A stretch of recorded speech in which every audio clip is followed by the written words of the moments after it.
Nama saya Desi Natalia Sinambela. Saya akan menjelaskan tentang sejarah bangsa Arab, Sabah, dan negeri-negeri lainnya di Arab Selatan.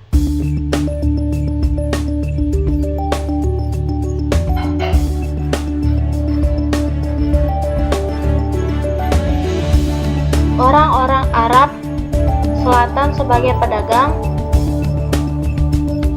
Orang-orang Sabah adalah bangsa Arab yang melangkah ke pintu peradaban paling awal. Kesuburan tanah yang mendapatkan curah hujan yang cukup, kedekatannya dengan laut, dan posisinya yang strategis di jalur perjalanan menuju India menjadi faktor penentu perkembangan negeri itu.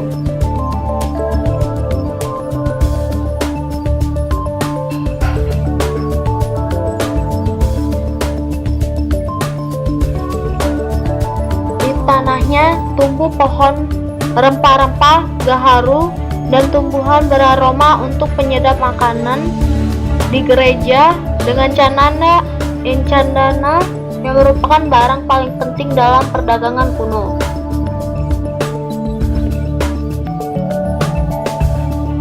Dalam kebahasaan, dengan menurunnya kebudayaan Yaman, bahasa Arab Selatan juga hilang dan digantikan dengan bahasa Arab Utara. Pekan raya sastra di utara seperti di pasar Ukas, ibadah tahunan seperti haji, dan hubungan dagang dengan Makkah mempercepat proses pergantian itu. Kerajaan Sabah. Kerajaan-kerajaan pertama yang berhasil diketahui yang berdiri di wilayah Arab Selatan pada zaman kuno adalah Kerajaan Sabah. Menurut seorang ahli Arab, dengan menggunakan kronologi singkat, orang-orang Sabah hidup dari 750 hingga 1150 sebelum Masehi, dengan satu kali perubahan gelar saja pada 610 sebelum Masehi.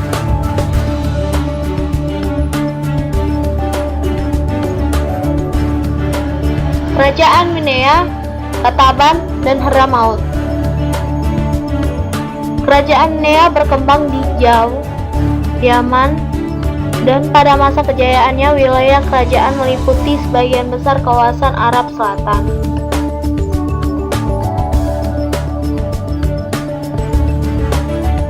Orang Romawi menggeser orang Arab dalam perdagangan laut. Pada periode pertama Himyar ini, puncak kejayaan orang Arab Selatan telah berlalu ketika orang-orang Yaman memonopoli rute perdagangan di Laut Tengah. Mereka berkembang menjadi bangsa yang makmur, tapi kini kendali tersebut terlepas dari tangan mereka.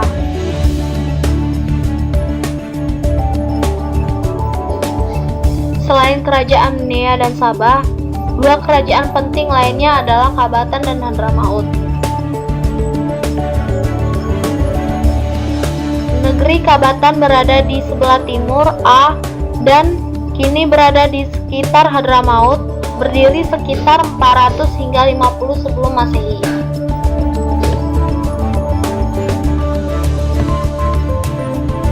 Kerajaan monarki Hadramaut pada masa lalu disebut Satoba, berdiri dari abad ke-5 sebelum Masehi hingga akhir abad pertama Masehi. Kerajaan-kerajaan itu selama beberapa waktu berada di bawah kekuasaan kerajaan Sabah dan Minea.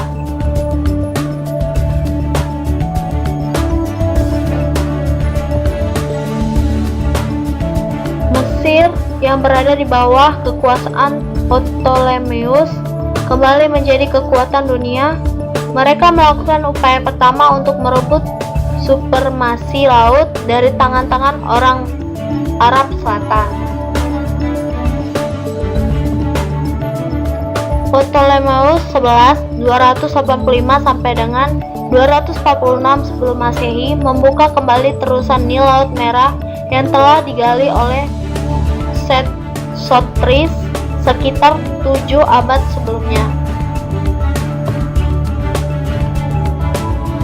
Para sejarawan juga mencatat bahwa nama asli dari Sabah adalah Abdul Ashi Syams, dan sebagaimana kita ketahui nama-nama kabilah Arab terambil dari nama anak-anak Sabah.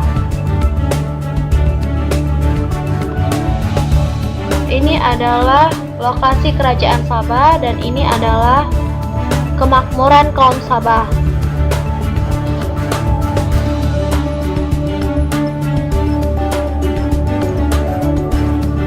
Menurut Al-Quzairi, penyebutan dua kebun tersebut tidak berarti bahwa di Sabah kala itu hanya terdapat dua kebun itu saja, tapi maksud dari dua kebun itu adalah kebun-kebun yang berada di sebelah kanan dan kiri lembah atau di gunung tersebut. Kebun-kebun di antara Marib saat itu sangat banyak dan memiliki tanaman yang bervariasi.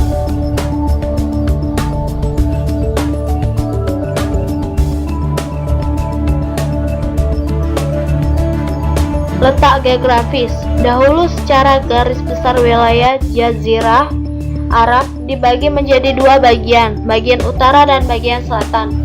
Arab bagian selatan lebih maju dibandingkan Arab bagian utara. Masyarakat Arab bagian selatan adalah masyarakat yang dinamis dan memiliki peradaban. Mereka telah mengenal kontak dengan dunia internasional karena pelabuhan mereka terbuka bagi pedagang-pedagang asing yang hendak berniaga ke sana.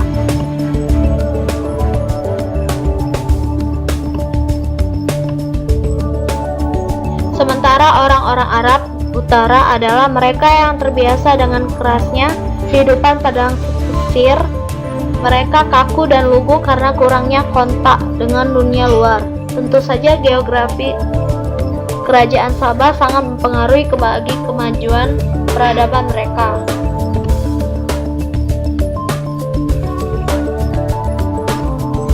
Ini adalah Bendungan Sabah. Yang membuat tanah Marib menjadi subur adalah Bendungan Marib, atau dikenal juga dengan nama Bendungan Arim. Bendungan yang panjang 620 meter, lebar 60 meter, dan tinggi 16 meter. Ini mendistribusikan air ke ladang-ladang penduduk dan juga menjadi sumber air di wilayah Marib.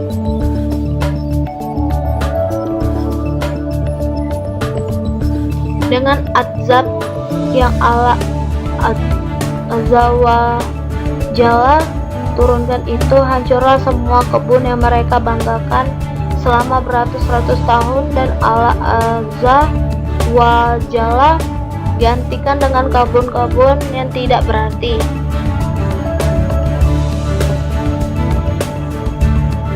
Kaum Sabah tidak bisa bertahan dengan keadaan seperti itu, sehingga mengakibatkan hancurnya kerajaan mereka dan berpencar 10 kabilah kaum Sabah di daerah Yaman dan Syam.